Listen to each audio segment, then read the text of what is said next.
We've said before that while there are 3 tenses in English, there are only 2 in Arabic. We have the perfect tense and the imperfect tense. You'll notice that the imperfect tense in Arabic covers the present and future tense in English, yeah? So, first of all, how do we recognize an imperfect verb?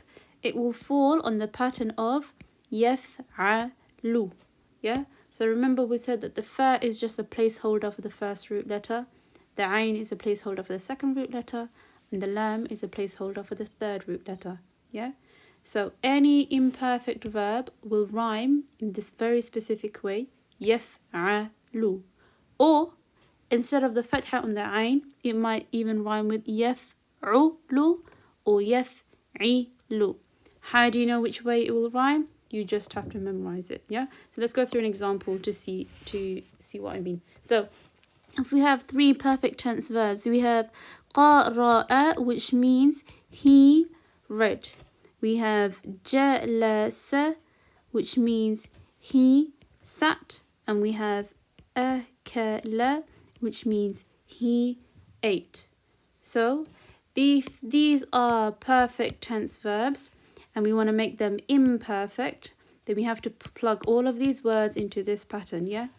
قرأ means he read. How do I say he is reading?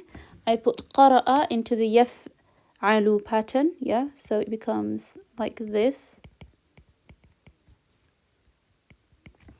And then the question remains, do I put a fatha on the ra or a dhamma or a kasra, yeah? You just have to remember that قرأ becomes يقرأ, yeah?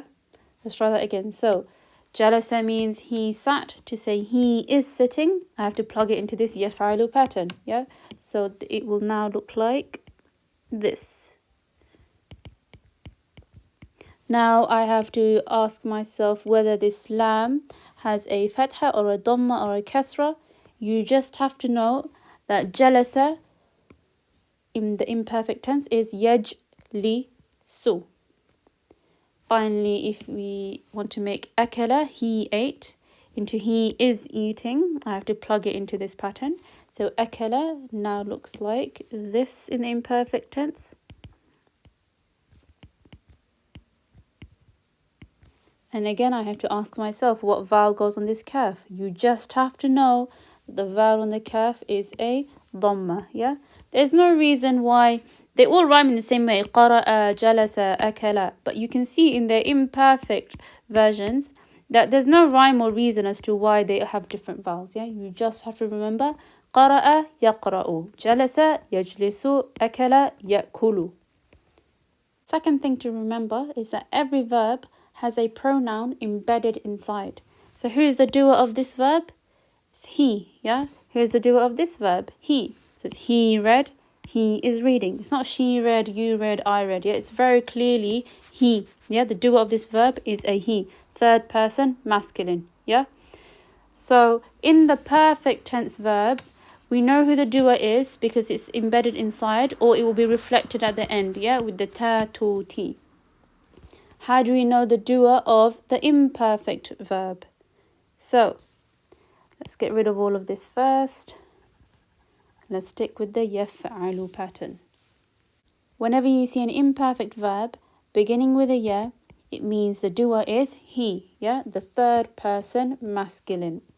To make it third person feminine, I take the word, but instead of beginning it with a ya, I begin it with a ta instead.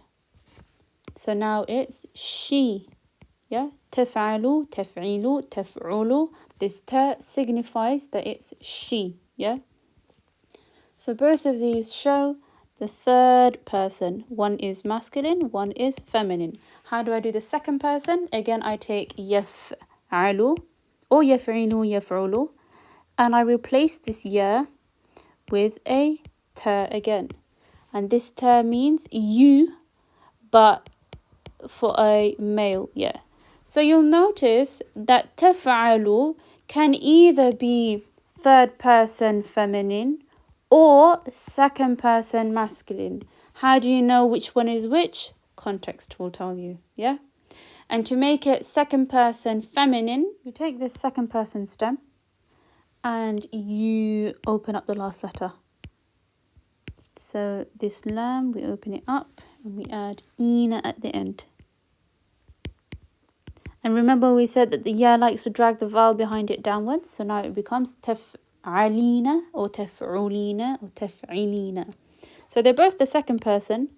The only difference is taf'alu refers to a male in the second person and taf'alina refers to a female in the second person. So even though both of them have this ta, the feminine version has this ina suffix. Yeah. Finally, how do I create an imperfect verb in the first person? Again, you take this initial stem and you replace the ya with an alif. So the way you do that is by getting rid of the ya and we add this alif. So every time you see an imperfect verb that starts with an alif, it means I. Yeah, I am eating, I eat. I am sitting, I sit, I will sit. Anything like that is the first person. Final recap. يفعل means he, تفعل means she, or تفعل can mean you when addressing a male. تفعلين means you when addressing a female, and أفعل means I.